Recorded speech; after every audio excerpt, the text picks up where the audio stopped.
Wala kang silbi, Talia. Isang baog na basahang dapat nang itapon sa basurahan.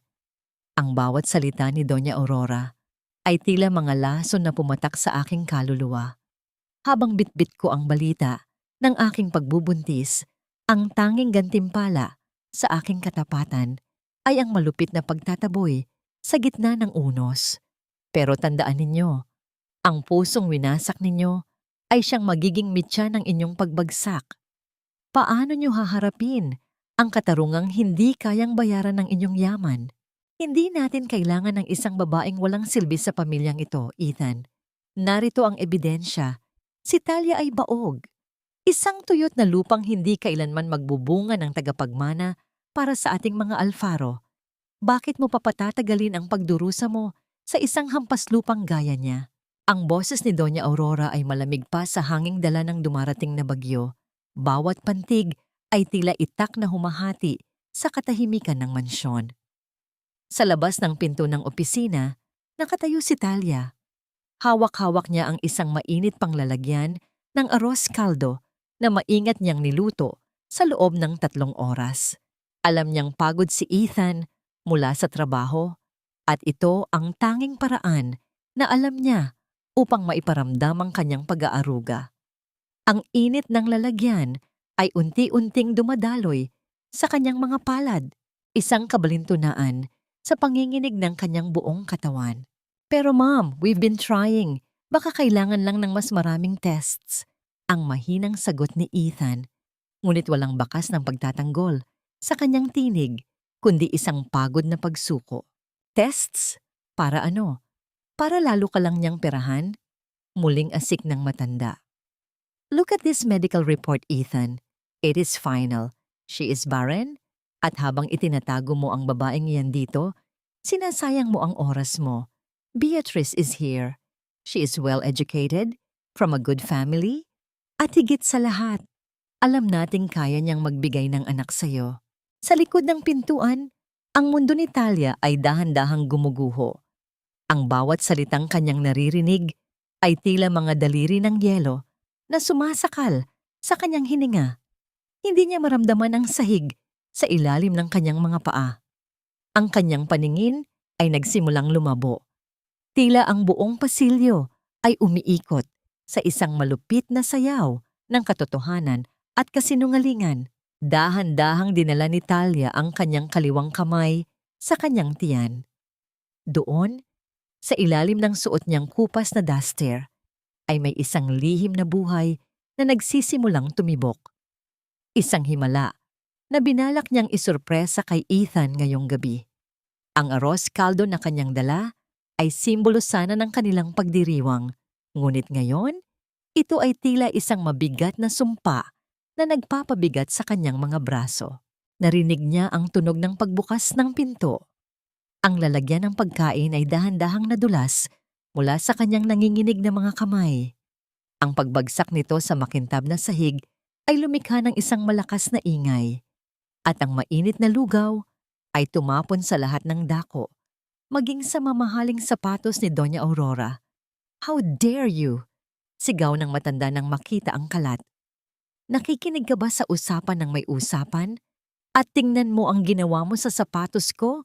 You useless, clumsy woman!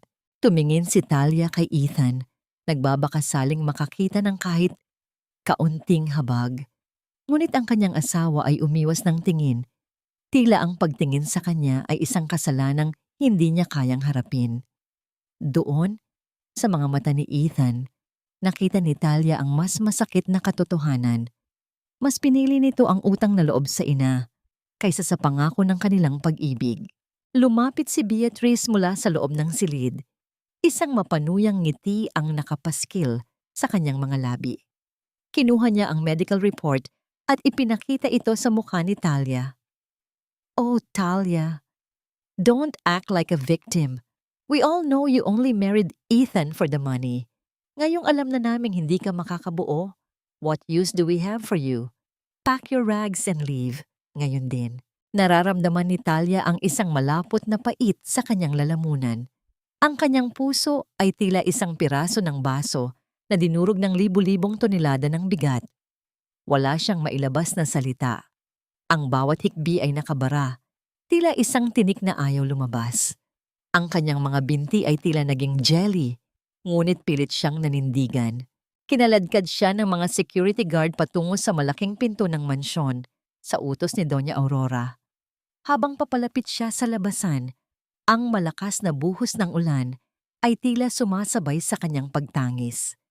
Sa isang marahas na pagtulak, bumagsak si Talia sa basang semento ng kalsada, sa labas ng mataas na bakod na dati niyang itinuring na tahanan. Ang lamig ng ulan ay agad na bumaon sa kanyang balat, ngunit mas matindi ang lamig na nananalaytay sa kanyang puso. Nakaluhod siya sa putikan, ang kanyang mga kamay ay mahigpit na nakakapit sa kanyang tiyan.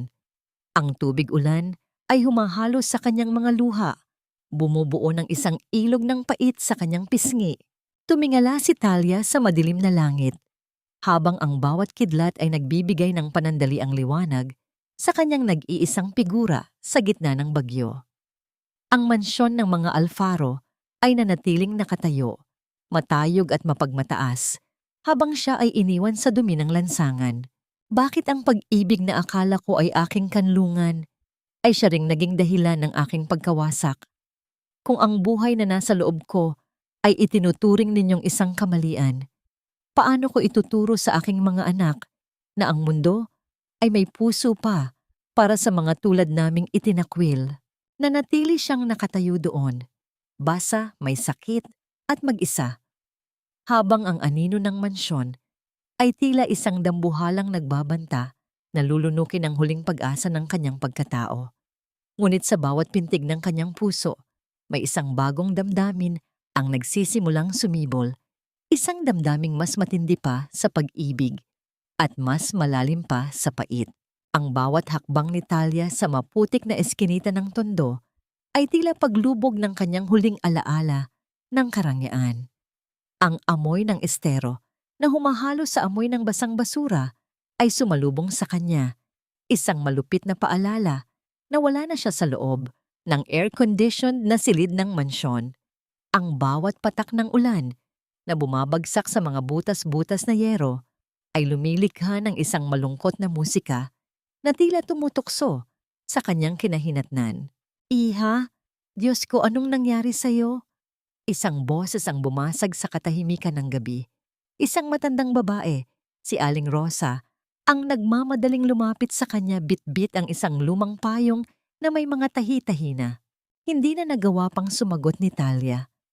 Ang huling lakas na itinago niya para makalayo sa mga Alfaro ay biglang naglaho. Bumigay ang kanyang mga tuhod at dahan-dahan siyang naitumba sa matigas at basang semento.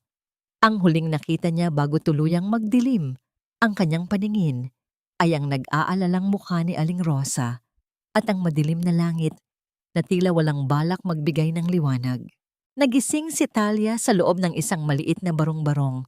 Ang hangin ay mabigat at puno ng amoy ng katol at ang tanging nagbibigay ng liwanag ay isang maliit na gasera na sumasayaw ang apoy sa bawat ihip ng hangin na dumadaan sa mga siwang ng dingding na gawa sa pinagtagni-tagning plywood. Ngunit ang mas matindi sa init ng paligid ay ang hapdi na nagsisimulang gumuhit sa kanyang balakang patungo sa kanyang tiyan.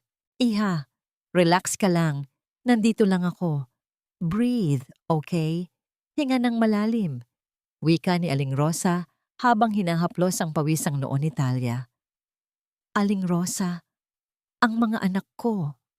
Ayoko silang mawala," hirap na sabi ni Talia habang ang kanyang mga daliri ay mahigpit na nakakapit sa gilid ng banig. "Hindi sila mawawala. Matapang ang nanay nila, kaya matapang din sila," sagot ng matanda, kahit na bakas sa boses nito ang kaba. Sa lugar na ito, ang panganganak ay hindi sa loob ng isang sterile na hospital room, kundi sa ilalim ng gabay ng dasal at simpleng kasanayan. Lumipas ang mga oras na tila mga taon ng pagdurusa. Bawat kontraksyon ay tila isang dambuhalang alon na humahampas sa katawan ni Talia, sinusubukang wasakin ang kanyang katinuan. Ngunit sa tuwing pakiramdam niya ay bibigay na siya, naaalala niya ang malamig na mukha ni Doña Aurora At ang pananahimik ni Ethan, hindi siya pwedeng mamatay. Kailangang mabuhay ang mga anak niya upang patunayan na mali ang lahat ng pangungutya sa kanya. Isang malakas na pag-iri ang pinakawalan ni Talia, kasabay ng pagkulog sa labas ng barong-barong. Isang matinis at malakas na iyak ang pumuno sa maliit na silid. "Lalaki, iha. Napakagwapo ng anak mo," masayang sabi ni Aling Rosa habang maingat na binabalot ang unang sanggol sa isang lumang ngunit malinis na kumot. Hindi pa man nakakahinga ng maluwag si Talia, muling bumalik ang sakit. Matapos ang ilang minuto, ang pangalawang sanggol naman ang lumabas. Ngunit hindi gaya ng kanyang kapatid, ang pangalawang sanggol ay nanatiling tahimik. Walang iyak, wala ring galaw. Bakit? Bakit hindi siya umiiyak? Tanong ni Talia. Ang kanyang boses ay nanginginig sa takot. Mabilis na hinimas ni Aling Rosa ang likod ng maliit na sanggol. Lumipas ang ilang segundong tila tumigil ang pag-ikot ng mundo. Hanggang sa dahan-dahang naglabas ng isang mahinang ungalang sanggol. Isang tunog na tila nagmamakaawang pakinggan.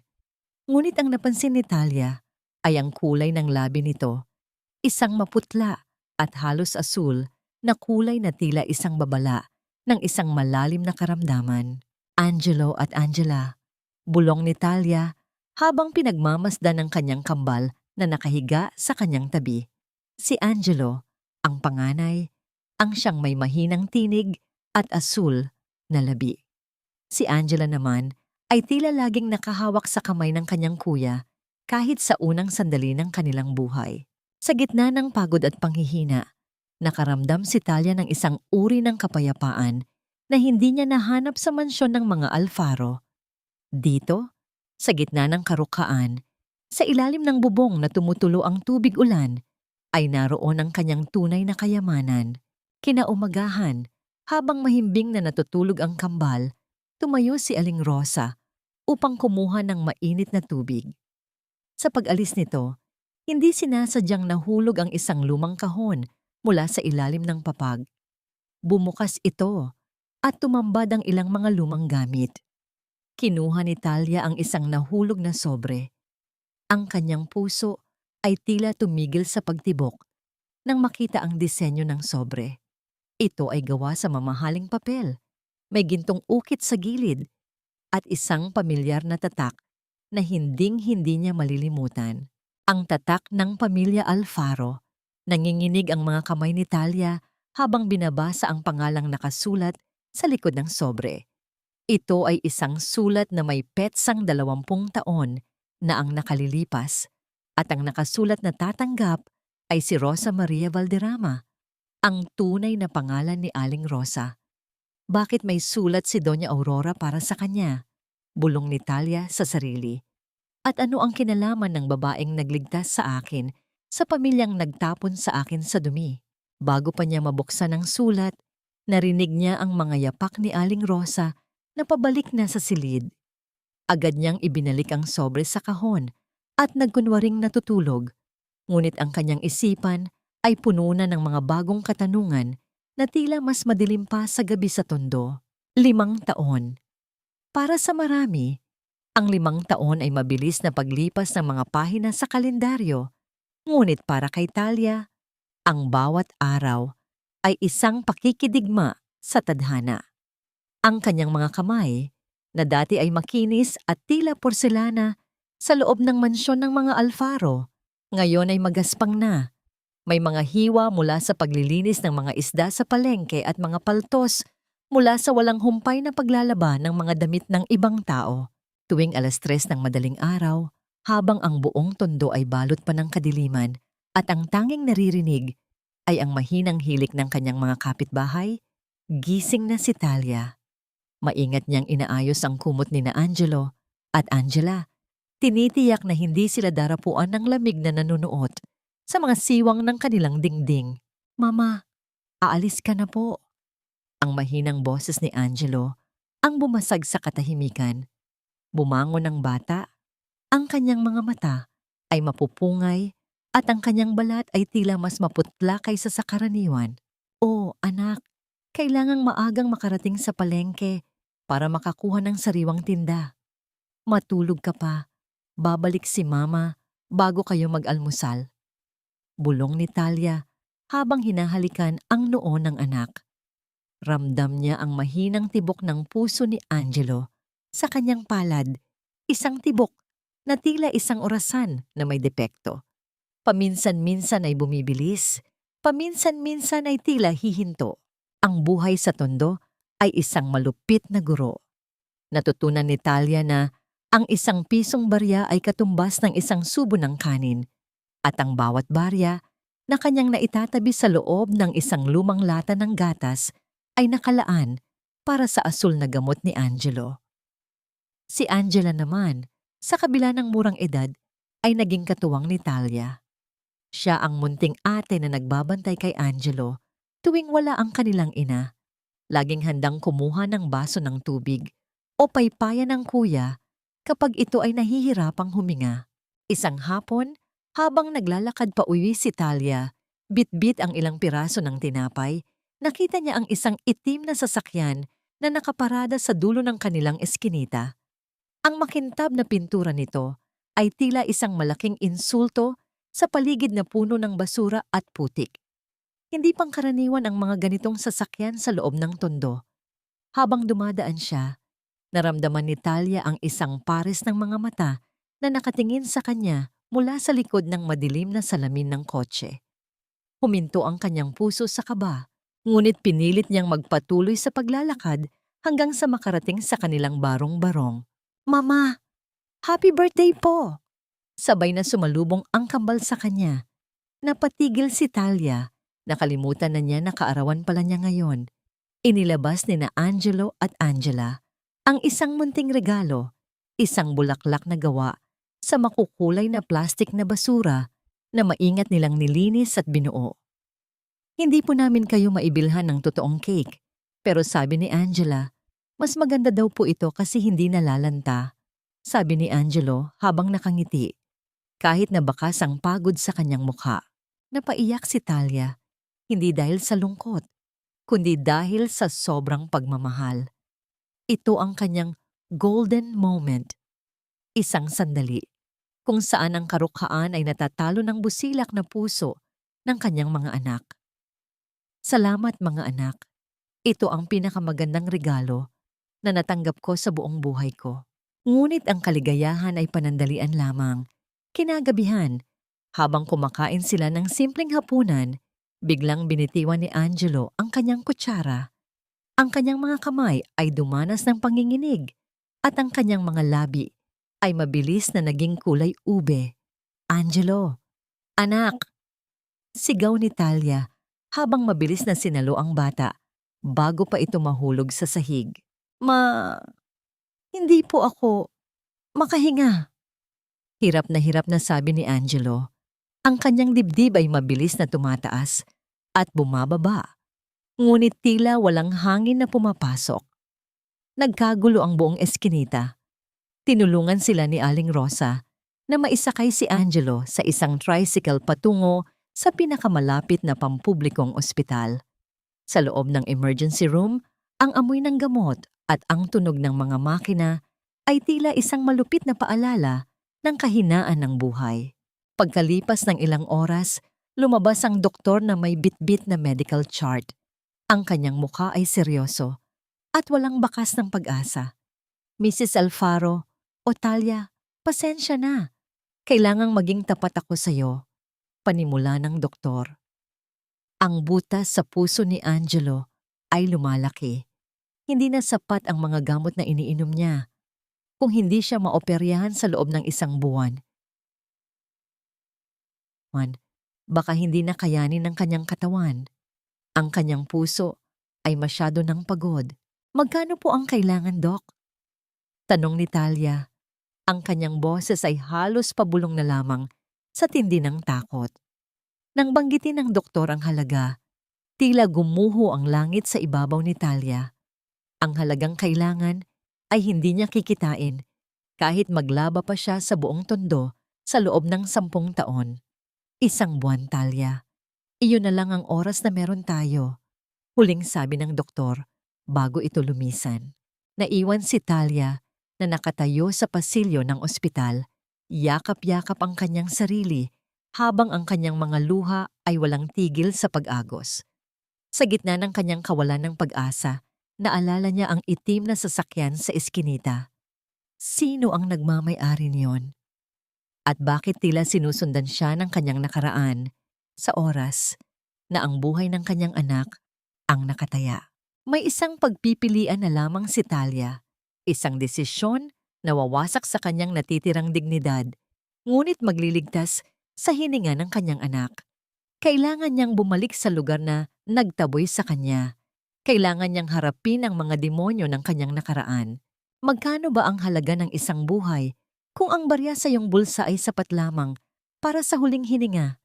Ito ang tanong na paulit-ulit na humahampas sa isipan ni Talia habang nakatayo siya sa harap ng isang dambuhalang gusali na gawa sa salamin at asero. Ang Alfaro Foundation. Ang pangalang dati ay simbolo ng kanyang pangarap. Ngayon ay tila isang krus na kailangan niyang pasanin patungo sa kanyang sariling kalbaryo. Bit-bit ni Talia si Angelo na tila isang lantang bulaklak sa kanyang mga bisig. Ang katawan ng bata ay magaan, masyadong magaan para sa isang 5 taong gulang dahil ang bawat sustansyang dapat ay para sa kanyang paglaki ay kinakain ng pagod niyang puso. Sa tabi ni Talia, mahigpit na nakahawak si Angela sa laylayan ng kanyang kupas na duster. Ang maliliit na paa ng bata ay nakasuot ng tsinelas na manipis pa sa balat ng sibuyas. Pagpasok nila sa lobby, sinalubong sila ng lamig ng aircon na tila nanunuot sa kanilang mga buto. Ang amoy ng mamahaling pabango at sariwang mga bulaklak ng lila ay sumuntok sa ilong ni Talia. Isang matinding kabalintunaan sa amoy ng pawis, isda at estero na baon nila mula sa tondo. Ang bawat tao na naglalakad sa loob ng gusali ay nakasuot ng plansadong Amerikana at mamahaling sapatos na lumilikha ng isang marangal na tunog sa bawat hakbang sa makintab na sahig. Mama, bakit po ang puti dito? Para pong langit. Bulong ni Angela. Ang kanyang mga mata ay nanlalaki sa pagkamangha. Hindi nakasagot si Talia. Sa halip, lalo niyang hinigpitan ang yakap kay Angelo. Pakiramdam niya ay isa silang malaking dumi sa gitna ng isang napakalinis na canvas. Napansin niya ang mapanghusgang tingin ng receptionist, ang paraan ng pagtaas ng kilay nito nang makita ang kanilang hitsura. Ngunit nilunok ni Talia ang lahat ng kanyang hiya. Ang kanyang dignidad ay wala ng halaga kumpara sa bawat segundong nawawala sa buhay ng kanyang anak. Dahan-dahan siyang lumapit sa gitna ng lobby kung saan nakasabit ang isang malaking portrait. Doon, nakita niya ang mukha ni Ethan Alfaro, ang kanyang asawa. Ang lalaking pinangakuan siyang protektahan hanggang sa huling sandali. Sa larawan, si Ethan ay mukhang matagumpay, may bakas ng kapangyarihan sa kanyang mga mata. Ngunit para kay Talia, ang mukhang iyon ay paalala lamang ng isang gabing puno ng ulan at pagtataksil. Mama, si Papa po ba yon? Tanong ni Angelo sa isang mahinang boses. Itinuturo ang larawan gamit ang kanyang nanginginig na daliri. Napahinto ang hininga ni Talia.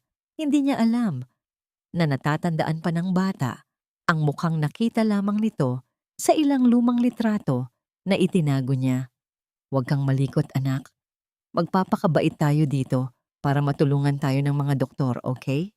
Habang naghihintay sa mahabang pila ng mga nagmamakaawa para sa tulong medikal, isang golden moment ang naganap sa gitna ng tensyon. Kinuha ni Talia ang isang maliit na panyo, binasa ito ng kaunting tubig mula sa kanyang botelya at maingat na pinunasan ang mukha ni Angelo. Inayos niya ang buhok ng bata at itinupi ang kwelyo ng lumang polo nito. Gusto niyang makita ng mundo na kahit mahirap sila, ang kanyang anak ay minamahal, na si Angelo ay hindi lamang isang numero sa listahan ng mga pasyente, kundi isang buhay na karapat-dapat isalba. Nang dumating ang kanilang pagkakataon sa counter, Ang boses ni Talia ay nanginginig, ngunit puno ng determinasyon. Gusto ko po sanang lumapit para sa operasyon ng anak ko. Butas po ang puso niya. Sabi ng doktor, wala na po kaming oras. Pangalan ng pasyente? Tanong ng staff na hindi man lamang tumitingin sa kanya, abala sa pagpindot sa computer. Angelo. Angelo Alfaro. Sagot ni Talia. Biglang tumigil ang pagpindot ng staff. Tumingala ito at tinitigan si Talia mula ulo hanggang paa. Alfaro, sigurado ka ba sa apelidong ibinibigay mo, Mrs.? Alam mo bang bawal ang gumamit ng apelido ng foundation para lang makakuha ng prioridad? Iyon po ang totoo niyang pangalan. Giit ni Talia. Ang kanyang boses ay tumataas na sa halong takot at depensa. Sa sandaling iyon, ang tunog ng isang bumubukas na elevator ay umalingaw-ngaw sa buong lobby. Isang grupo ng mga opisyal ang lumabas at sa gitna nila ay isang lalaking matangkad, seryoso, at tila pasa ng buong mundo sa kanyang mga balikat. Si Ethan. Tumigil ang mundo para kay Talia. Ang ingay ng paligid ay naglaho, tila silang dalawa lamang ang naroon. Ang mga mata ni Ethan ay dumako sa direksyon ng counter at sa isang maikling sandali, nagtagpo ang kanilang mga paningin. Nakita ni Talia ang gulat, ang pagkalito, at ang isang pamilyar na sakit na kumislap sa mga mata ng lalaki. Tumingin si Ethan sa mga bata, kay Angela, na kamukhang kamukha niya, at kay Angelo, na tila isang anino ng kanyang sariling kabataan. Ngunit bago pa man makahakbang si Ethan patungo sa kanila, isang matinis at mapang-uring boses ang pumutol sa katahimikan mula sa itaas ng balkonahe. Isang boses na tila isang hagupit ng latigo sa likod ni Talia. Anong ginagawa ng basurang yan sa loob ng aking gusali? Ethan, huwag mong sabihing papayagan mong muling dumumi ang ating pangalan dahil sa babaeng yan. Lumingon si Talia at nakita niya si Doña Aurora, nakatayo sa tuktok ng hagdanan, suot ang kanyang mamahaling perlas at isang ngiting tila galing sa impyerno. Sa tabi nito ay si Beatrice, na nakahawak sa braso ni Ethan na tila ito na ang nagmamay-ari sa lalaki. Ang lahat ng mata sa lobby ay nakatuon na kay Talia. Ang kahihiyang sinubukan niyang itago ay muling nakahubad sa harap ng maraming tao. Ang cliffhanger ng kanyang kapalaran ay muling nakabitin sa isang manipis na sinulid. Pipiliin ba ni Ethan na maging ama sa unang pagkakataon o mananatili siyang bulag sa ilalim ng kapangyarihan ng kanyang ina? Ang bawat pagtama ng matulis na takong ni Doña Aurora sa marmol na sahig ng lobby ay tila isang hatol ng kamatayan na umaalingaw-ngaw sa buong gusali. Dahan-dahan siyang bumaba mula sa engranding hagdanan. Ang kanyang bawat galaw ay puno ng puot na binalot sa telang seda at mga perlas. Sa kanyang tabi, si Beatrice ay nakangisi. Isang ngising puno ng tagumpay at panunuya habang nakatitig sa lusak na tila kinakatawan ni Talia. Tingnan niyo nga naman, simula ni Doña Aurora, ang kanyang tinig ay malakas at malinaw. Sinisiguradong maririnig ng bawat empleyado at bisita sa lobby. Ang babaeng pinalayas dahil sa kawalang puri. Ngayon ay nagbabalik bitbit ang dalawang batang hindi natin alam kung kanino nanggaling. Talia, hindi ka pa ba kontento sa kahihiyang ibinigay mo sa amin noon? Kailangan mo pa bang gamitin ang mga batang iyan para mang-scam ng pera mula sa foundation? Naramdaman ni Talia ang panunuyo ng kanyang lalamunan. Ang bawat salita ng matanda ay tila mga karayom na ibinabaon sa kanyang mga sugat na hindi kailanman naghilom. Mahigpit niyang niyakap si Angelo na sa oras na yon ay nagsisimula nang manginig ang mga balikat. Hindi ako narito para sa pera niyo, Doña Aurora. Ang mahinang tugon ni Talia, pilit na pinapanatili ang dangal sa kanyang boses. Narito ako para sa buhay ng anak ko. Si Angelo, siya ay isang Alfaro. Kailangan niya ng tulong niyo. Isang matunog na tawa ang pinakawalan ni Doña Aurora. Alfaro, how pathetic. Alam nating lahat ang katotohanan, Talia. Baog ka. Iyon ang nakasulat sa medical report na hawak namin 5 taon na ang nakalilipas. Kaya huwag mo kaming gaguhin sa harap ng maraming tao. These children are just tools for your greed. Siguro ay nakuha mo lang sila sa kung saang estero sa tondo para itaboy ang konsensya ni Ethan. Mom, enough! Sa wakas ay nakapagsalita si Ethan. Humakbang siya palapit. Ang kanyang mga mata ay nakatuon sa kambal. May isang emosyong hindi maipaliwanag sa kanyang mukha. Isang halo ng takot at hindi maipaliwanag na koneksyon. Look at them. Look at the girl. She looks exactly like a commoner, Ethan. Putol ni Beatrice, sabay kapit ng mas mahigpit sa braso ni Ethan. You're just being emotional. Don't let her gaslight you again. She's a professional liar. Baka nakalimutan mo na kung paano niya sinayang ang tiwala mo. Sa gitna ng tensyong ito, isang golden moment ang naganap na nagpatahimik sa lahat. Si Angela, sa kabila ng kanyang takot, ay bumitaw sa duster ng kanyang ina. Humakbang ang munting bata patungo kay Ethan. Tumingala siya sa lalaki. Ang kanyang malalaking mata ay puno ng luha ngunit may tapang na tanging isang Alfaro lamang ang nagtataglay. Kinuha ni Angela mula sa kanyang maliit na bulsa ang bulaklak na plastik na gawa sa basura.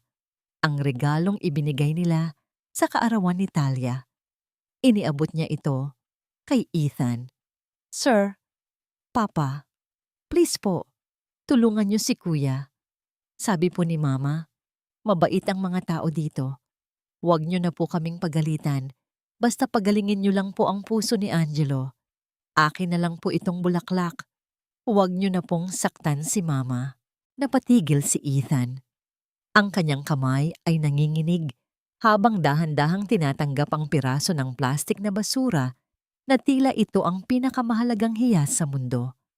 Ang kanyang puso, na binalot ng yelo sa loob ng 5 taon, ay nagsimulang makaramdam ng isang matinding kirot, isang may lingering needle ng pagdududa. Ngunit bago pa man makakilos si Ethan, mabilis na lumapit si Beatrice. Sa isang marahas na galaw, tinampal niya ang kamay ni Ethan dahilan upang malaglag ang plastik na bulaklak sa sahig at matapakan ito ng kanyang mamahaling high heels. Don't touch him with your filthy hands, sigaw ni Beatrice kay Angela. Lumingon siya sa isang staff at sumigaw, Guard, what are you waiting for? Get this trash out of here. They are disturbing the peace of the foundation. Nilapitan ng security guard si Talia at pilit na hinawakan ang kanyang braso.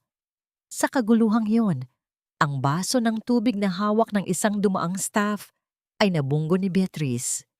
Sadya man o hindi, ang malamig na likido ay humampas ng direkta sa mukha ni Talia. Nabasa ang kanyang buhok at ang damit ni Angelo. Tumayo si Talia ng tuwid. Ang tubig ay tumutulo mula sa kanyang mga pilik mata. Hindi siya umiyak. Sa halip, tinitigan niya si Doña Aurora ng direkta sa mga mata. Isang titig na puno ng kapangyarihan ng isang inang wala nang mawawala.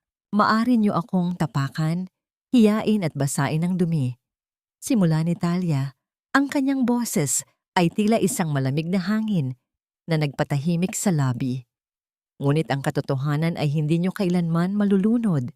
Ang batang ito, ang batang hinahayaan ninyong mamatay, ay ang tanging dugong Alfaro na magpapatuloy sa inyong lahi. Kapag nawala siya, kasama niyang malilibing ang inyong dangal. Tumalikod si Talia. Bit-bit ang nanghihinang si Angelo at hawak ang kamay ni Angela. Naglakad siya palabas ng gusali nang may taas na noo. Iniwan ang lahat na nakatulala. Ngunit habang papatawid sila sa kalsada, biglang bumigat ang katawan ni Angelo. Ang bata ay nagsimulang mawalan ng malay. Ang kanyang mga labi ay naging kulay ube na tila ubas. Angelo? Angelo, anak, gumising ka! Sigaw ni Talia sa gitna ng kalsada. Sa kabilang banda, sa loob ng lobby, nakita ni Ethan ang isang bagay sa sahig na nalaglag mula sa bulsa ni Angelo nang hatakin sila ng guard. Isang lumang locket. Dahan-dahan itong pinulot ni Ethan at binuksan. Sa loob, naroon ang isang litrato ni Talia noong kanilang kasal. At sa kabilang panig ay ang resulta ng isang tunay na ultrasound na may petsang bago siya pinalayas. Isang dokumentong itinago ni Talia sa loob ng 5 taon. Ang huling nakita ni Ethan sa labas ng salaming pinto ay ang pagbagsak ni Talia sa gitna ng kalsada habang yakap si Angelo at ang mabilis na pagdating ng isang ambulansya. Ang puting kisame ng ospital ay tila isang dambuhalang bigat na handang dagan ang huling hininga ni Talia.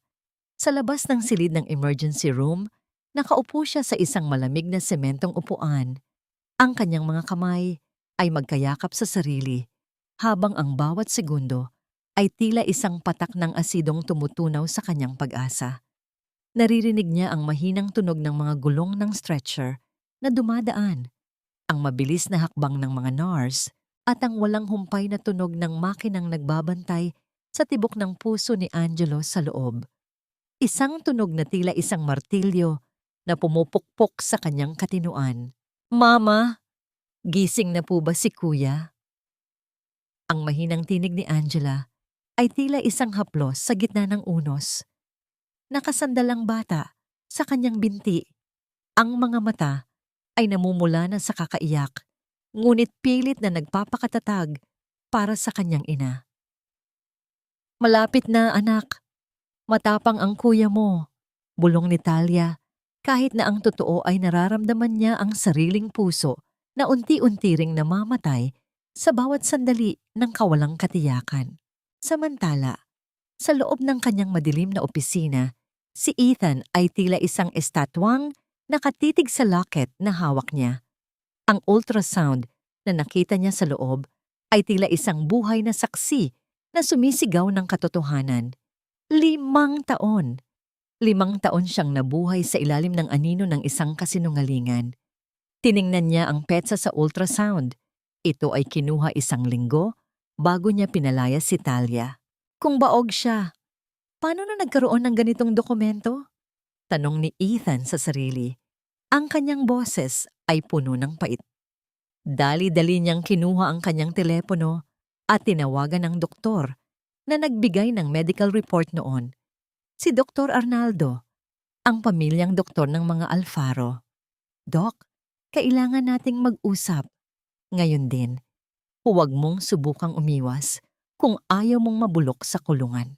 Sa kabilang dako, lumabas ang doktor mula sa ER at lumapit kay Talia. Ang mukha nito ay bakas ng matinding pag-aalala. "Mrs. Alfaro, kritikal ang lagay ng bata. Masyadong mahina ang kanyang puso at kailangan niya ng agarang pagsasalin ng dugo bago ang operasyon. Ngunit may problema. Ang blood type ni Angelo ay rare O negative na may kasamang bihirang antibodies. Napakahirap maghanap ng match sa aming blood bank." Naramdaman ni Talia ang panghihina ng kanyang mga tuhod. "Doc, kunin niyo na po ang lahat ng dugo ko. Ibigay niyo sa anak ko." "Sinuri na namin ang dugo mo, Mrs. Hindi ka match." Ang bihirang katangian ng dugo ni Angelo ay karaniwang namamana sa ama. Kung narito ang ama ng bata, baka siya ang tanging pag-asa natin. Paliwanag ng doktor. Isang matalim na kislap ng pag-asa at sakit ang gumuhit sa isipan ni Talia. Ang dugong dumadaloy sa mga ugat ni Angelo ay ang dugong itinakwil ni Ethan. Ang buhay na ayaw kilalanin ng mga Alfaro ang siya ring tanging makapagliligtas sa bata. Sa gitna ng usapang ito, bumukas ang pintuan ng pasilyo at pumasok si Ethan. Hingal na hingal siya, ang kanyang Amerikana ay wala na, at ang kanyang mga mata ay direktang nakatitig kay Talia. Ngunit hindi siya mag-isa. Sa likod niya ay si Doña Aurora na pilit na humahabol at sinusubukang pigilan ang kanyang anak. "Ethan, huwag kang magpapadala sa drama ng babaeng iyan. Pakitang tao lang ang lahat ng ito." Sigaw ni Doña Aurora. Ang kanyang boses ay tila isang lamat sa katahimikan ng ospital. Hindi siya pinansin ni Ethan. Lumapit siya sa doktor at kay Talia. "I heard everything. Itest niyo ang dugo ko. Ngayon din." "Ethan, no! Hindi mo alam kung anong sakit ang meron ng batang iyan. Pagpigil ni Aurora, ang kanyang mukha ay namumutla na sa takot na mabunyag ang lahat. Tiningnan ni Ethan ang kanyang ina nang may matinding galit na hindi pa nito kailanman nakita. Mom, kung totoo ang sinasabi mo na hindi ko ito anak, bakit ka natatakot? Kung hindi kami match, mapapatunayan mong tama ka. Pero kung match kami, sisiguraduhin kong pagbabayaran nyo ang bawat segundong ninakaw nyo sa akin bilang ama. Isang golden moment ang namagitan ng dahan-dahang lumapit si Ethan kay Angelo na nakahiga sa loob ng glass window ng ICU. Ipinatong niya ang kanyang kamay sa salamin, katapat ng maliit na kamay ng bata. Sa sandaling iyon, ang pagkakahawig ng kanilang mga daliri, ang hugis ng kanilang mga kuko, at ang paraan ng paghinga ay hindi na maikakaila. Dinala si Ethan sa laboratorio para sa mabilisang cross-matching at DNA extraction. Ang bawat patak ng dugo na kinukuha sa kanya ay tila pagbawi sa mga taon ng kanyang pagkukulang. Habang naghihintay ng resulta, nakatayo siya sa tapat ni Talia. Walang nagsasalita. Ang distansya sa pagitan nila ay hindi lamang sukat ng mga hakbang, kundi sukat ng 5 taon ng pait at luha. Bakit, Talia? Ang tanging nasabi ni Ethan sa isang pabulong na tinig. Bakit hindi mo sinabi sa akin? Tumingin si Talia sa kanya. Ang kanyang mga mata ay tuyo na sa sobrang pagod, ngunit puno ng dignidad. Sinubukan ko, Ethan. Sa harap ng pinto ng mansyon niyo, sa ilalim ng ulan, nakiusap ako. Pero mas pinili mong maniwala sa papel kaysa sa tibok ng puso ng asawa mo. Huwag mo akong tanungin kung bakit, dahil ang sagot ay nasa salamin na tinitingnan mo araw-araw. Lumabas ang laboratory technician, bit-bit ang isang pirasong papel. Ang kanyang mukha ay puno ng pagkagulat. Sir, it's a perfect match. Not just the blood type, but the genetic markers. There is 79.9% probability of paternity. Siya po ang inyong anak. Ang katahimikan sa pasilyo ay tila isang pagsabog sa pandinig ni Doña Aurora. Napasandal siya sa pader. Ang kanyang mga perlas ay tila sumasakal sa kanya. Si Ethan naman ay napaluhod. Ang papel ay nanginginig sa kanyang mga kamay. Ngunit ang cliffhanger ng sandaling iyon ay hindi ang pag-amin. Biglang bumukas ang pinto ng ICU at lumabas ang mga nurse na nagmamadali. Ang tunog ng flatline sa monitor ay umalingaw-ngaw sa buong pasilyo. Isang mahaba at nakatutulig na tunog na nagsasabing tumigil na sa pagtibok ang puso ni Angelo. Code Blue! We're losing him! Prepare the defibrillator! Sigaw ng doktor.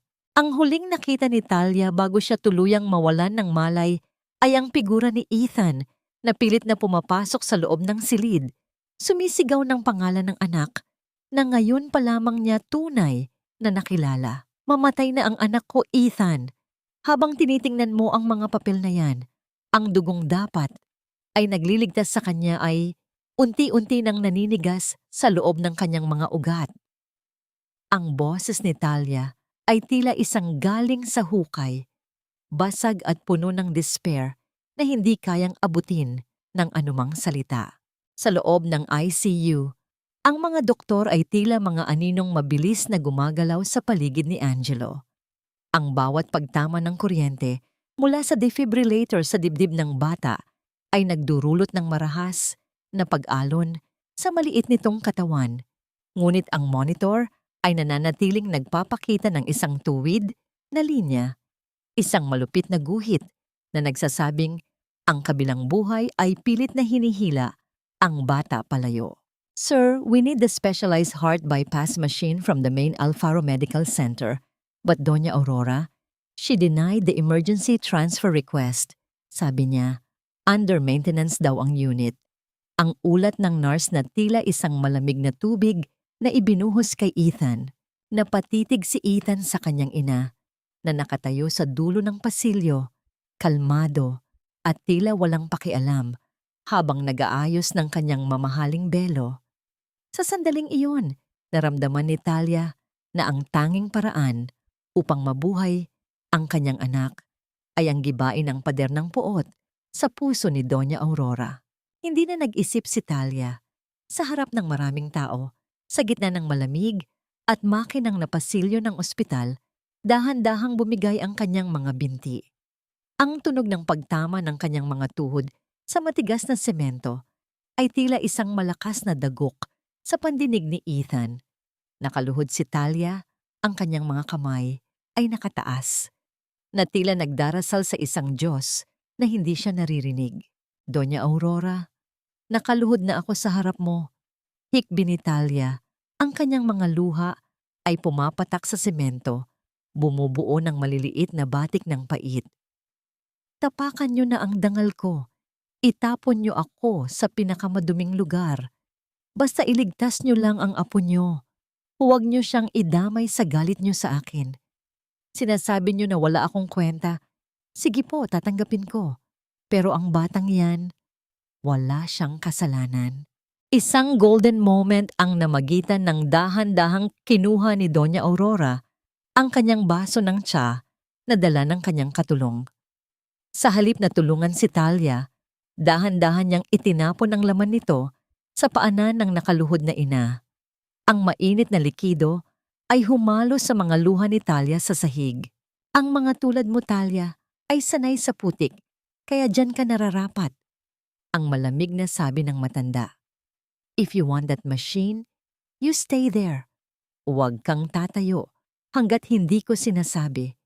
I want you to feel how low you are before I decide if the child is worth my family's resources. Nanginig ang buong katawan ni Ethan. Ang bawat luhang pumapatak mula sa mga mata ni Talia ay tila isang patak ng asidong tumutunaw sa kanyang huling pagkatao.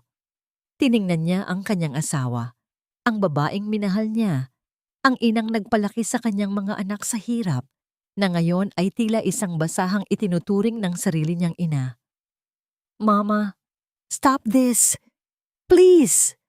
Ang pabulong na pakiusap ni Ethan, ngunit ang kanyang boses ay tila nalunod sa bagsik ni Aurora. Manahimik ka, Ethan! Ginagawa ko ito para matuto ang babaeng ito na hindi tayo pwedeng laruin. Sigaw ni Aurora.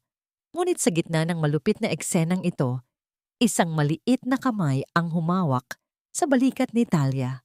Si Angela. Ang munting bata ay lumuhod din sa tabi ng kanyang ina. Ang kanyang maliliit na tuhod ay tumama rin sa semento. Tinitigan ng bata si Doña Aurora nang may katapangang hindi kayang pantayan ng anumang yaman. Lola, wag niyo po kaming saktan. Sabi po ni Mama, ang pamilya daw po ay nagmamahalan. Bakit po kayo galit? Ang tanong ni Angela na tila isang kidlat na nagpatahimik sa buong pasilyo. Ang cliffhanger ng sandaling ito ay hindi lamang ang buhay ni Angelo sa loob ng ICU. Ito ay ang dahan-dahang pagpunit ng maskara ni Doña Aurora sa harap ng kanyang anak. Nakita ni Ethan ang kanyang ina na itinulak ng bahagya si Angela palayo gamit ang kanyang baston, isang marahas na galaw na naging mitya ng isang malaking pagsabog sa loob ni Ethan. Gusto mong makita kung gaano ako kababa, Mom? Ang boses ni Ethan ay naging malalim at nakakatakot. Sige, manood ka. Sa isang iglap, lumuhod din si Ethan sa tabi ni Talia at Angela. Ang makapangyarihang chairman ng Alfaro Foundation ay nakaluhod na ngayon sa dumi at natapong tsaa sa sahig ng ospital, yakap ang kanyang mag-ina. Kung itatapon mo sila sa putik, Mom, asahan mong kasama mo akong itatapon sa basurahan ang apelyidong ipinagmamalaki mo. Ang huling binitiwang salita ni Ethan habang ang tunog ng alarm sa loob ng ICU ay muling bumilis. Isang senyales na ang huling laban para sa buhay ni Angelo ay nagsimula na. Tapos na ang paghahari mo, Mom.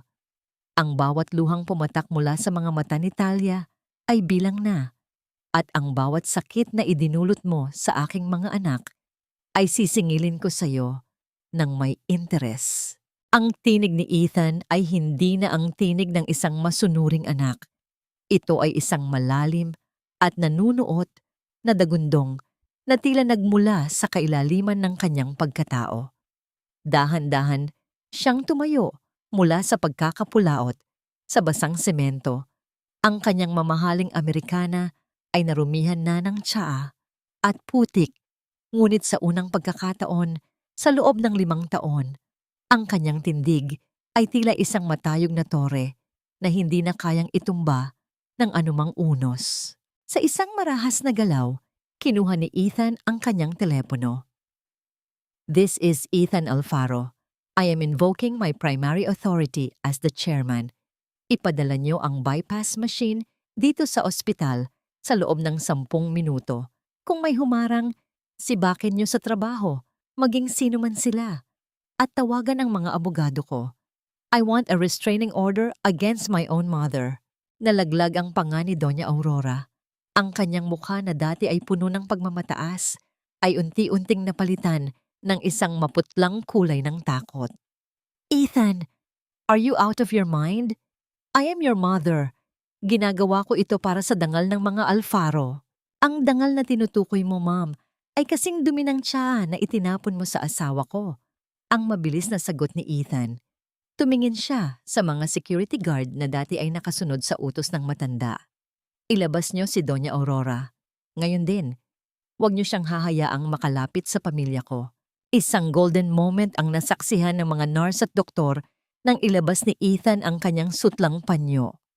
Sa harap ng lahat, yumuko siya at dahan-dahang pinunasan ang tsa at dumi sa paanan ni Talia.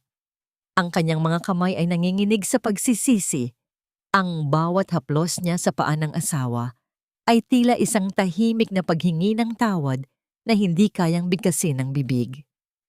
"I'm sorry, Talia. I'm so sorry," bulong niya habang ang kanyang mga mata ay pilit na umiiwas sa mapait na titig ni Talia. Hindi sumagot si Talia. Ang kanyang katawan ay tila naging manhid na sa tindi ng trauma, ngunit ang kanyang mga mata ay nakatuon lamang sa pintuan ng ICU, kung saan ang kanyang anak ay nakikipaglaban sa kamatayan. Sa gitna ng kaguluhang ito, bumukas ang elevator at lumabas si Beatrice. Suot ang kanyang mamahaling damit at tila walang alam sa nangyayari, lumapit siya kay Ethan. "Ethan, darling, anong nangyayari dito? I heard may gulo daw. And why is she still here?" Tanong niya. Itinuturo si Talia ng may pagkadiri. Hindi sumagot si Ethan sa pamamagitan ng salita. Sa halip, iniharap niya sa mukha ni Beatrice ang kanyang telepono. Nakaplay doon ang isang video, isang footage mula sa isang lumang security camera sa loob ng lab ng ospital 5 taon na ang nakalilipas na nakuha ng kanyang investigador. Doon, malinaw na makikita si Beatrice na nag-aabot ng isang makapal na sobre kay Dr. Arnaldo, kapalit ng pekeng medical report ni Talia. Ethan, I can explain. It's not what you think." Ang nauutal na sabi ni Beatrice. Ang kanyang mukha ay naging kasing puti ng mga pader ng ospital. "Save it for the police, Beatrice. I already filed a case for fraud and conspiracy. Hinding-hindi mo na muling madudumihan ang buhay namin." Ang malamig na deklarasyon ni Ethan. Isang malakas na tunog ng pagkabukas ng pinto ang nagmula sa ICU. Lumabas ang pangunahing doktor. Pawisang-pawis at tila hinahabol ang hininga. "The machine is here. We are starting the transfer. But we need a direct blood transfusion while the machine is being calibrated.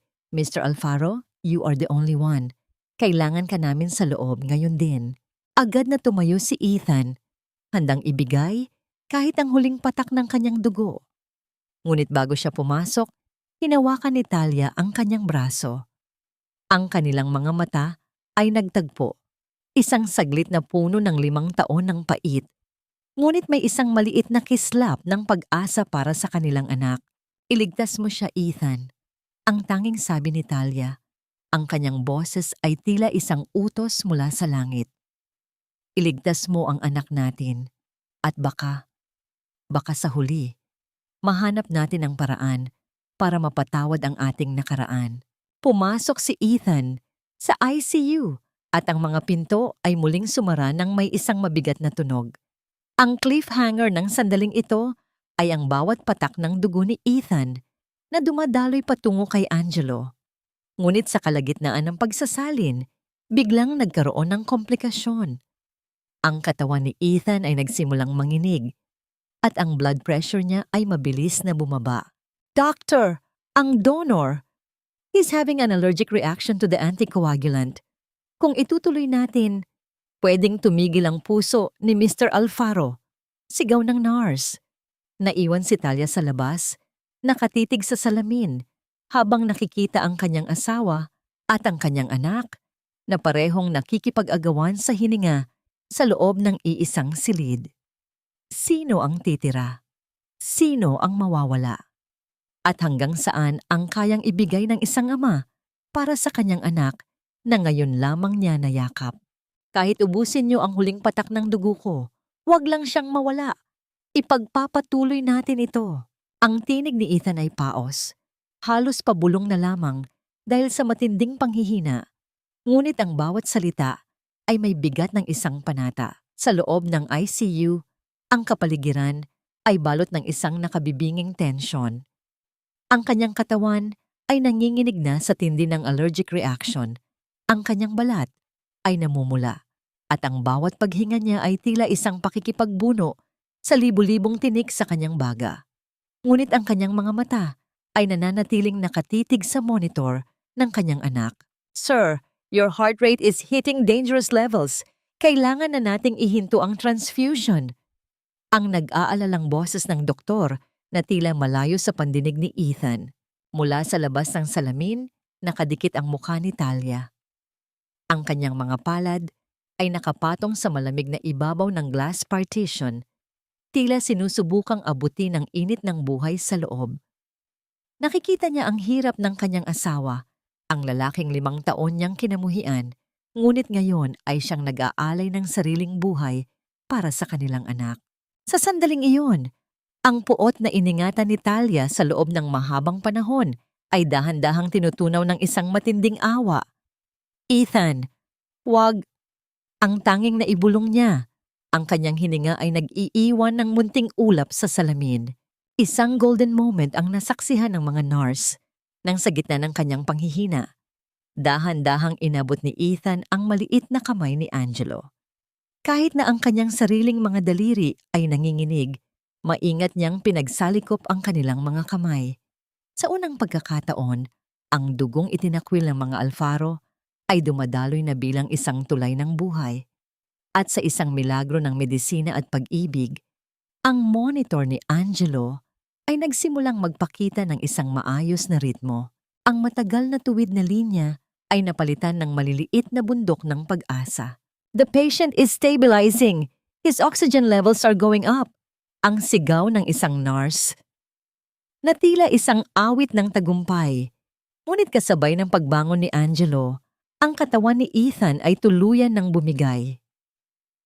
Ang kanyang mga mata ay dahan-dahang pumikit at ang kanyang kamay na nakahawak kay Angelo ay dahan-dahang naitumba sa gilid ng kama.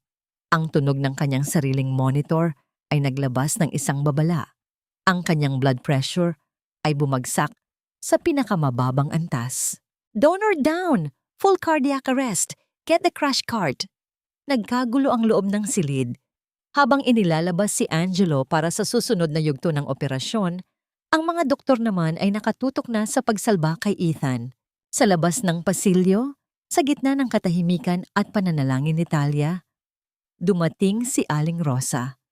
Ang matandang babaeng nagligtas kay Talia sa tondo ay tila isang anino ng nakaraan na may dalang mabigat na revelasyon. Hindi siya nakasuot ng kanyang karaniwang duster. May suot siyang isang lumang ngunit pormal na itim na bestida. Talia, anak, ang malambing na tawag ni Aling Rosa. Lumapit siya at niyakap ang nanghihinang ina. Tapos na ang paghihirap ni Angelo. Nararamdaman ko, mabubuhay ang batang iyan. Pero si Ethan, Aling Rosa, baka mawala siya dahil sa amin, hikbi ni Talia. Tumingin si Aling Rosa sa direksyon kung saan inilalabas ang naghihingalong si Doña Aurora kanina. Huwag kang mag-alala para sa mga Alfaro, Talia. Sila ang may utang na loob sa'yo. Hindi mo lang alam, pero ang dugong na nananalaytay sa'yo ay hindi rin biro. Bago pa makapagtanong si Talia, isang lalaki na naka-Amerikana at may bitbit na briefcase ang lumapit sa kanila. "Excuse me, are you Mrs. Talia Valderrama Alfaro?" "Yes, ako nga. Bakit po?" "I am Attorney Mendoza, the legal counsel for the late Don Hilario Valderrama. Matagal na kaming naghahanap sa'yo. 5 taon kaming hinarang ng pamilya Alfaro, partikular na ni Doña Aurora. Ngunit ngayong wala na siya sa posisyon, malaya na kaming maibibigay ang sayo." Nagtaka si Talia, "Anong kailangan niyo sa akin?" "Hindi ka lang isang simpleng babae mula sa Tondo, Talia," ang paliwanag ng abogado habang binubuksan ang isang dokumento. "Ikaw ang nag-iisang tagapagmana ng Valderrama Estates, ang lupang kinatatayuan ng mansyon ng mga Alfaro at ng mismong hospital na ito. Ang tatay mo at ang ama ni Ethan ay dating magkasosyo. Hanggang sa traidorin ng mga Alfaro ang pamilya mo, si Aling Rosa. Siya ang iyong tunay na yaya na nagtago sa iyo para iligtas ka mula sa tangkang pagpuksa ni Doña Aurora noon. Ang revelasyong ito ay tila isang malakas na sampal sa katotohanan para kay Talia. Ang lahat ng hirap na dinanas niya sa Tondo, ang lahat ng pang-aalipusta ni Doña Aurora, ay bahagi pala ng isang malaking nakawan ng pagkatao at yaman. Ang cliffhanger ng kabanatang ito ay hindi lamang ang buhay ni Ethan na nakabitin sa isang manipis na hininga. Ito ay ang pagdating ng isang balita mula sa operating room ni Angelo. Ang head surgeon ay lumabas na may bakas ng dugo sa kanyang maskara. "Mrs. Alfaro, may kailangan kayong malaman," ang panimula ng doktor. "Ligtas ang bata, pero may nakita kaming hindi inaasahan sa kanyang lab results matapos ang transfusion. It seems Angelo is not the only one who needs help. Mr. Ethan Alfaro's condition is not just an allergic reaction. May nakita kaming lason sa kanyang katawan na matagal na niyang iniinom. Isang lason na dahan-dahang sumisira sa kanyang puso." Lumingon si Talia at nakita niya ang isang nurse na mabilis na tumatakbo palabas ng silid ni Doña Aurora. Bit-bit ang isang baso ng gamot na tila itinatago. Sino ang tunay na naglalason kay Ethan? At hanggang saan ang kayang gawin ni Doña Aurora upang manatili sa kapangyarihan kahit ang sariling anak ay gawing biktima? Ang katahimikan ay tila isang malapot na usok na bumabalot sa silid ng ospital matapos ang kaguluhan ng Code Blue. Ang tanging naririnig na lamang ay ang mahinang pag-ugong ng mga makinang nagpapanatili ng hininga ni Ethan. Isang tunog na tila isang mabagal na bulong ng pag-asa sa gitna ng kadiliman. Sa wakas, ang tuwid na guhit sa monitor ay muling nabuhay, dahan-dahang gumuguhit ng maliliit na rurok ng buhay. Ligtas si Ethan, ngunit ang tagumpay na ito ay may bahid ng isang nakahihindik na katotohanan. "Mrs. Alfaro?" O mas tamang tawaging Senyora Valderrama. Ang boses ng doktor ay puno ng paggalang habang lumalapit kay Talia sa pasilyo. "Maayos na ang lagay ni Mr. Ethan, ngunit kailangan nating linisin ang kanyang dugo mula sa lason. Arsenic, Senyora. Maliit na dosis, ngunit matagal nang ibinibigay. Sinasakal nito ang kanyang puso sa loob ng maraming taon." Naramdaman ni Talia ang isang matinding panginginig na nagmula sa kanyang mga kalamnan patungo sa kanyang kaluluwa. Lumingon siya sa direksyon ng VIP suite ni Doña Aurora. Ang puot na dati ay tila nagbabagang apoy ngayon ay naging isang malamig na yelo. "Ganoon ka na ba kadesperada, Aurora? Pati ang sarili mong anak, ginawa mong biktima para lamang manatili siya sa ilalim ng iyong mga daliri." Isang golden moment ang naganap ng dahan-dahang imulat ni Angelo ang kanyang mga mata sa kabilang silid. Ang bata ay mahina pa, ngunit ang unang hinanap ng kanyang paningin ay ang kanyang ina. Sa tabi niya, si Angela ay nakahawak sa kanyang kamay. Tila ayaw nang bumitaw pa sa takot na muling maglaho ang kanyang kuya. "Mama, nasaan po si Papa?" Ang mahinang tanong ni Angelo. Ang salitang papa ay tila isang matamis na musika na nagpagaling sa bawat sugat sa puso ni Talia. Narito lang siya, anak. Natutulog lang dahil napagod siya sa pagliligtas sa'yo. Sagot ni Talia habang hinahalikan ang maliliit na kamay ng kanyang mga anak. Mula ngayon, wala nang mananakit sa atin. Pangako yan ni Mama. Sa gitna ng tagpong ito, dumating ang mga pulis sa ospital. Sa utos ni Ethan bago siya mawalan ng malay at sa mga bagong dokumentong hawak ni Attorney Mendoza, wala nang takas ang mga nagkasala. Nakita ni Talia mula sa bintana ng silid ang paglabas kay Beatrice mula sa gusali. Ang mga kamay nito ay nakatago sa ilalim ng isang tela dahil sa mga paws. Ang mukha ni Beatrice ay punong-puno ng luha at takot. Isang malayo at pangit na anino ng babaeng nanampal kay Talia sa lobby noon. Justice is a slow grind, but it crushes everything in its path. Bulong ni Attorney Mendoza sa tabi ni Talia. Senyora, ang lahat ng ari-arian na ninakaw ng mga Alfaro ay formal nang ibabalik sa iyong pangalan. Ikaw na ang may-ari ng ospital na ito, ng foundation, at ng mansyong naging bilangguan mo noon. Sa kabila ng yaman at kapangyarihang biglang bumagsak sa kanyang mga kamay, na natiling nakatapak sa lupa ang mga paa ni Talia.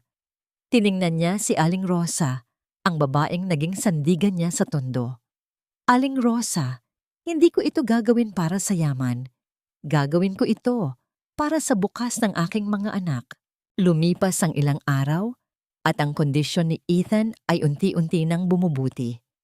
Isang hapon, habang ang sinag ng araw ay dahan-dahang pumapasok sa bintana ng ICU, dahan-dahang iminulat ni Ethan ang kanyang mga mata. Ang unang nakita niya ay si Talia, nakaupo sa tabi ng kanyang kama, hawak ang isang bibli at tahimik na nananalangin. Talia! Ang paos na tawag ni Ethan. Hindi sumagot si Talia, ngunit hinawakan niya ang kamay ni Ethan. Walang galit sa kanyang hawak, tanging isang malalim na pag-unawa. Don't speak, Ethan. Alam ko na ang lahat. Alam ko na ang ginawa ng nanay mo sa'yo. At alam ko na rin kung sino talaga ako. Ang mahinahong sabi ni Talia. Ang cliffhanger ng kabanatang ito ay hindi nagmula sa loob ng silid ni Ethan. Mula sa dulo ng pasilyo, isang nurse ang mabilis na tumatakbo patungo sa kinaroroonan nila. Ang mukha ay balot ng matinding sindak. Senyora Talia, ang opisina ni Doña Aurora, sa itaas. Nasusunog. At tumangging lumabas ang matanda. Sinunog niya ang lahat ng records bago siya nagkulong sa loob. Lumingon si Talia sa bintana at nakita niya ang makapal at itim na usok na nagsisimulang bumalot sa tuktok ng Alfaro Medical Center. Ang tore ng kasakiman ay nagsisimula nang gumuho sa ilalim ng apoy ng sarili nitong kasalanan.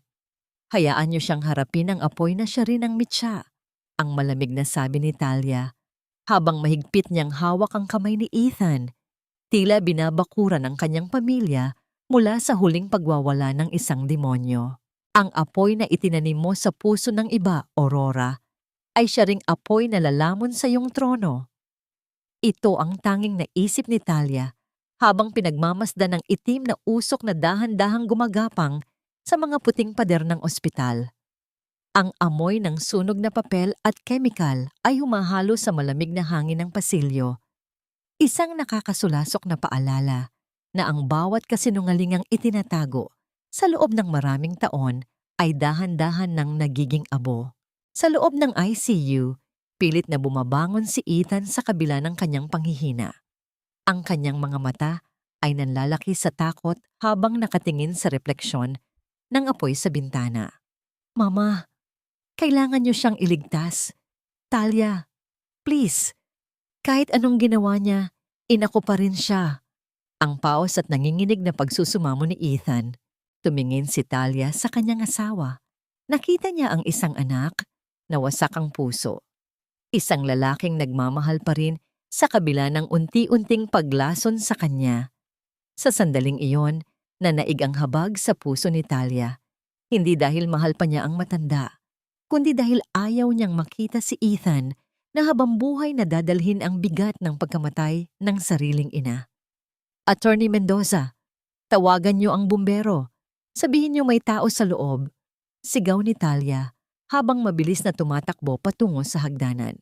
Isang golden moment ang nasaksihan ng mga tao sa lobby nang si Talia, ang babaeng itinaboy at minaliit, ay siya pang nanguna sa pag-utos sa mga security guard na dalhin ang lahat ng fire extinguisher sa itaas.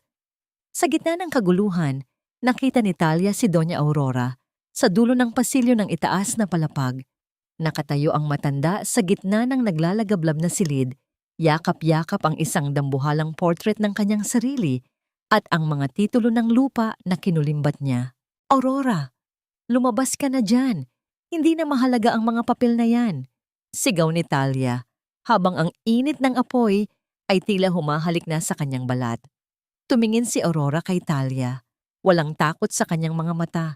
Tanging isang malalim at nakakatakot na pagmamataas. Hinding-hindi ako yuyuko sa isang balderrama. Mas pipiliin kong maging abo kasama ang aking yaman kaysa mabuhay sa ilalim ng iyong awa. Ang huling sigaw ng matanda bago bumagsak ang isang dambuhalang kisame sa pagitan nila. Ang malakas na pagyanig ng gusali at ang pagbagsak ng mga debris ay tila isang huling bantas sa buhay ni Doña Aurora. Hindi na siya nailigtas. Ang toring ginto na itinayo niya sa ibabaw ng luha ng iba ay tuluyan ng gumuho, naging isang tumpok ng nangingitim na bakal at abo. Lumipas ang ilang oras at ang apoy ay tuluyan ng naapula. Sa gitna ng abo, isang maliit na bakal na kahon ang natagpuan ng mga awtoridad, ang tanging bagay na hindi natunaw ng apoy. Dinala ito kay Talia at Ethan. Samantala, sa loob ng kulungan, si Beatrice ay tila isang baliw na nakikipag-usap sa pader. Ang kanyang mga mamahaling alahas ay pinalitan ng malamig na rehas. Wala na ang kanyang mga kaibigang sosyal, wala na ang kanyang luho. Ang tanging naririnig niya ay ang tunog ng pagtulo ng tubig sa madilim na semento. Isang paulit-ulit na tunog na tila nagpapaalala sa kanya ng bawat patak ng luha ni Talia na kanyang pinagtawanan. Karma is not just a word, Beatrice. It's a mirror. Ang huling sabi sa kanya ni Attorney Mendoza nang bisitahin siya nito para iiabot ang mga dokumento ng kanyang habambuhay na pagkakadisbar at pagkakulong. Bumalik si Talia sa silid ni Ethan, bitbit ang bakal na kahon na natagpuan sa abo. Dahan-dahan nila itong binuksan. Sa loob, naroon ang isang bagay na hindi nila inaasahan. Hindi ito pera, hindi rin titulo ng lupa. Ito ay isang lumang diary ni Doña Aurora at sa huling pahina nito, may isang sulat na may petsang bago magsimula ang sunog. Ethan, my son, if you are reading this, it means the fire has consumed my pride. I poisoned you not because I hated you, but because I wanted you to stay weak, so you would never leave me like your father did. But I saw how you knelt for that woman and those children. In that moment, I knew I had lost. The Valderramas always win, not by force, but by a heart that knows how to suffer. Naiyak si Ethan. Ang huling pag-amin ng kanyang ina ay tila isang lason at lunas sa parehong pagkakataon.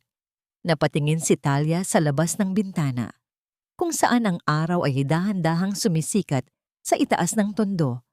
Ang dilim ay lumipas na, ngunit ang mga bakas ng apoy ay mananatili sa kanilang mga puso bilang paalala ng isang madilim na nakaraan. Ang cliffhanger ng kabanatang ito ay ang pagpasok ni Aling Rosa sa silid. Bitbit ang isang balita mula sa pamilya Valderrama sa probinsya. Talia, anak, hindi pa tapos ang lahat. Ang sulat na iniwan ni Aurora ay may binabanggit na isa pang tao. Isang tao na matagal na nating akalang patay na. Ang iyong ama. Nanlaki ang mga mata ni Talia. Ang tatay ko? Pero sabi ni Aurora, namatay siya sa aksidente. Iyon ang sabi niya. Ang sagot ni Aling Rosa ng may seryosong mukha. Pero ayon sa huling revelasyon, itinago siya ni Aurora sa isang liblib na pasilidad sa loob ng 20 taon. At ngayon, malaya na ang lugar na yon dahil sa pagbagsak ng mga Alfaro. Ang hangin sa labas ng ospital ay tila masariwa. Tila nililinis ng pagkakataon ang bawat bakas ng pait na naiwan ng nakaraan.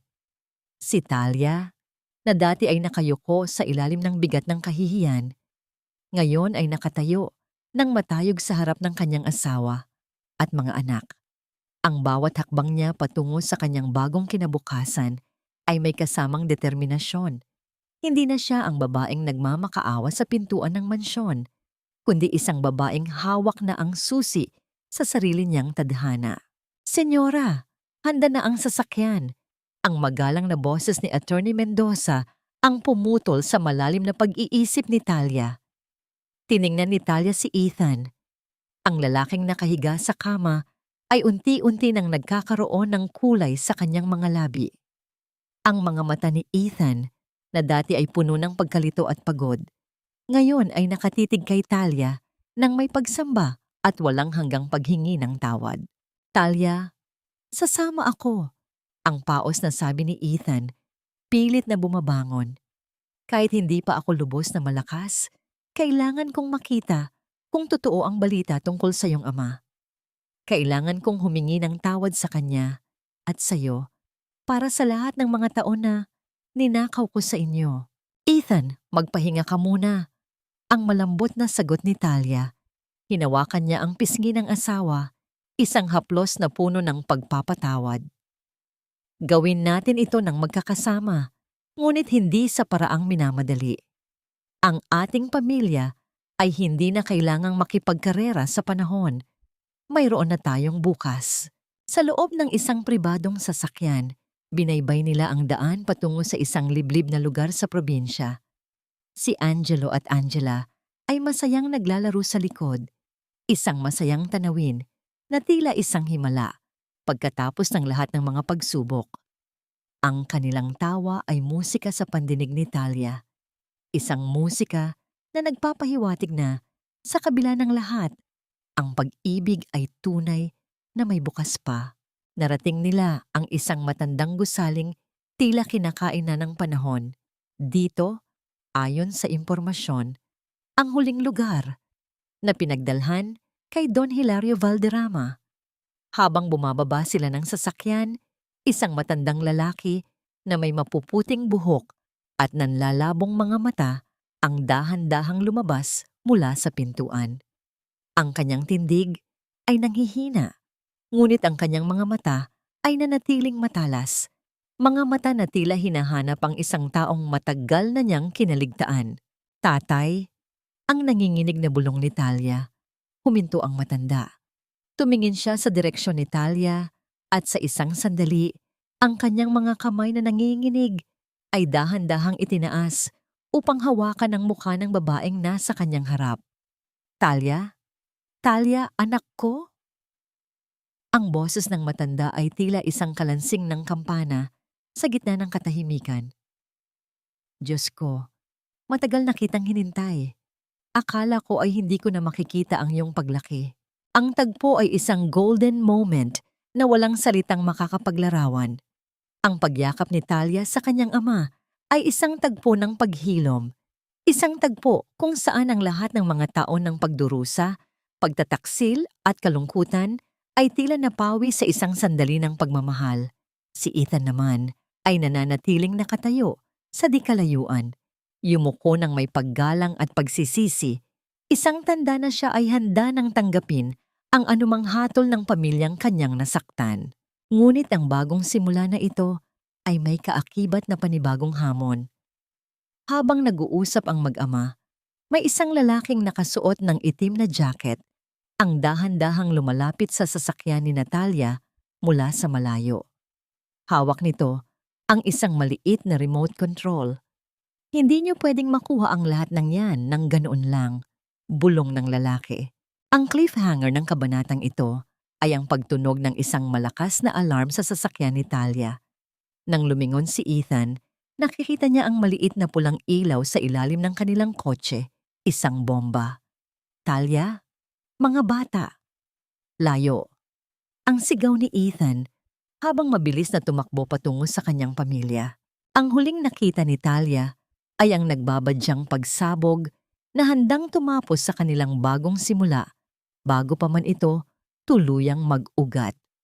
Sino ang taong ito at bakit tila hindi matapos-tapos ang mga anino ng nakaraan na gustong sumira sa kanilang kaligayahan?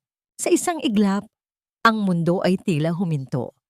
Ang sigaw ni Ethan ay nabalot ng isang nakabibinging tunog ng pagtagpo ng bakal at apoy. Ngunit sa halip na pagsabog, nawawasak sa lahat, isang mabilis at desperadong pagkilos ang nagligtas sa kanila.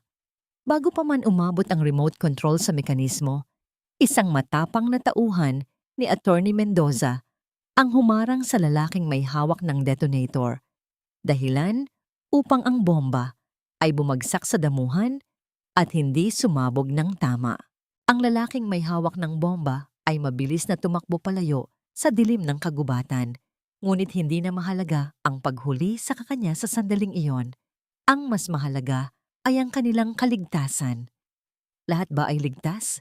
Angelo? Angela? Talia? Ang hingal na tanong ni Ethan habang niyayakap ang kanyang mag-ina. Ang kanyang mga kamay ay nanginginig pa rin sa sobrang takot. Ayos kami, Ethan. Ayos kami, sagot ni Talia, bagamat ang kanyang puso ay halos lumabas na sa kanyang dibdib.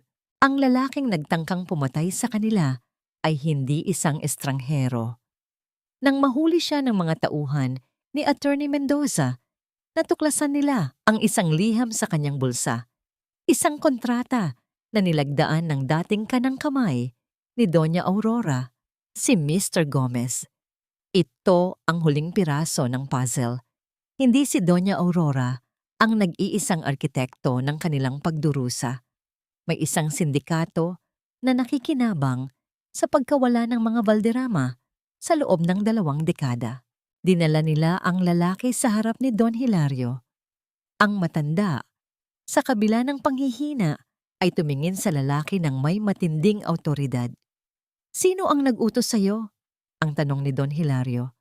Si Mr. Gomez po. Sinabi niya na kapag nakita niyo ang inyong anak, kailangang matapos ang lahat. Ang nanginginig na sagot ng lalaki.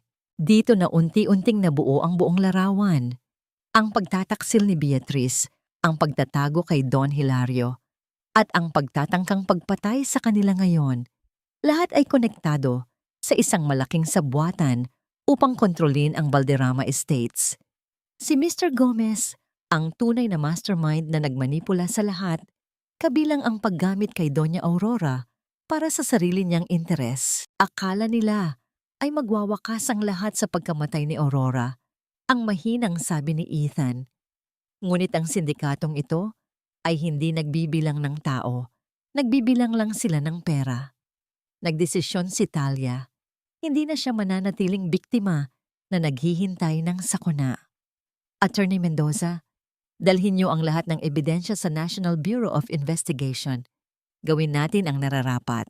Sa gitna ng kanilang paghahanda para sa laban, isang golden moment ang naganap sa loob ng bahay ng mga Valderrama. Si Don Hilario ay naglabas ng isang lumang susi mula sa kanyang kwintas. Ibinigay niya ito kay Talia. Anak, ang susi na ito ay hindi para sa yaman. Ito ay para sa isang vault sa probinsya na naglalaman ng lahat ng mga transaksyon ng mga taong ito. Kung gusto nating wakasan ang sindikato, kailangan mong makuha ang mga dokumentong yon. Habang hawak ni Talia ang susi, naramdaman niya ang bigat ng responsibilidad.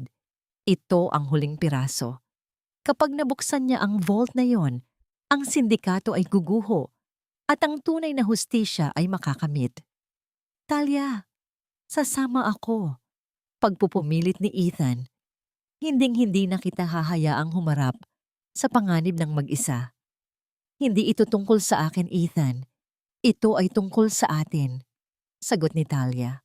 Ngunit habang papunta sila sa lokasyon ng vault, nakatanggap si Talia ng isang tawag mula sa isang hindi kilalang numero. Senyora Valderrama, hawak namin si Aling Rosa. Kung gusto niyo siyang makita ng buhay, iwan niyo ang susi sa lumang bodega sa port area. Ang cliffhanger ng kabanatang ito ay ang pagpipilian ni Talia. Ipagpapalit ba niya ang susi, ang tanging paraan para maipakulong ang sindikato at makuha ang hustisya para sa buhay ng babaeng itinuring niyang tunay na ina sa gitna ng kanyang paghihirap sa tondo? Ang hangin sa port area ay mabigat, amoy alat at langis, tila isang pasak na sumasakal sa nalalabing pag-asa ng gabi.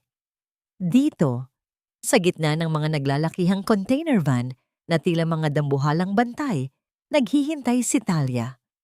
Hawak niya ang susi sa kanyang kanang kamay habang ang kaliwa ay mahigpit na nakahawak sa braso ni Ethan. Hindi tayo susuko, Talia, bulong ni Ethan. Ang hustisya ay hindi kailangang bayaran ng buhay ng mga taong nagmamahal sa atin. Mula sa dilim, lumitaw si Mr. Gomez. Sa kanyang tabi ay ang nakagapos na si Aling Rosa na kahit matanda na ay nananatiling matapang ang titig sa mga taong nagtatangkang magnakaw sa kinabukasan ng iba. Ibigay mo ang susi, senyora, wika ni Gomez. Ang boses ay puno ng kasakiman. At ibibigay ko sa iyo ang buhay ng matandang ito. Simple ang palitan. Hustisya para sa buhay. Tumingin si Talia kay Aling Rosa. Nakita niya ang isang pagtango mula sa matanda. Isang senyales na huwag ibigay ang susi. Ngunit hindi na kailangang pumili ni Talia. Sa isang iglap, ang mga sirena ng mga sasakyan ng NBI ay pumuno sa buong paligid. Ang mga container van ay napalibutan ng mga awtoridad. Hindi nag-iisa si Natalia. Dinala nila ang liwanag ng batas sa gitna ng kuta ng mga magnanakaw. Gomez, tapos na ang laro. Sigaw ni Attorney Mendoza. Nagkagulo. Sinubukan ni Gomez na tumakas. Ngunit sa isang mabilis na pagkilos, si Ethan, sa kabila ng kanyang mahinang pangangatawan, ay hinarangan ang dinadaanan nito. Matapos ang isang madaling pag-aresto, ang sindikato ay tuluyan ng napabagsak. Si Aling Rosa ay mabilis na kinalagan ni Talia at ang kanilang muling pagtatagpo sa gitna ng kaguluhan ay isang tagpo ng tagumpay na hindi na kailanman mabubura sa kasaysayan ng pamilya Valderrama Alfaro. Isang taon ang lumipas. Ang mansyon ng mga Alfaro na dati ay punong-puno ng lamig ay muling napuno ng boses ng mga bata. Sa ibabaw ng burol kung saan nakatanaw ang buong lungsod, isang simpleng pagtitipon ang nagaganap. Si Natalia at Ethan, hawak ang kamay ng isa't isa, ay pinagmamasdan sina Angelo at Angela na masayang nagtatakbuhan sa damuhan. Si Don Hilario, bagamat mahina, ay nakangiti habang nakaupo sa isang silyon. Masaya na sa wakas ay nakita niyang buo ang kanyang pamilya.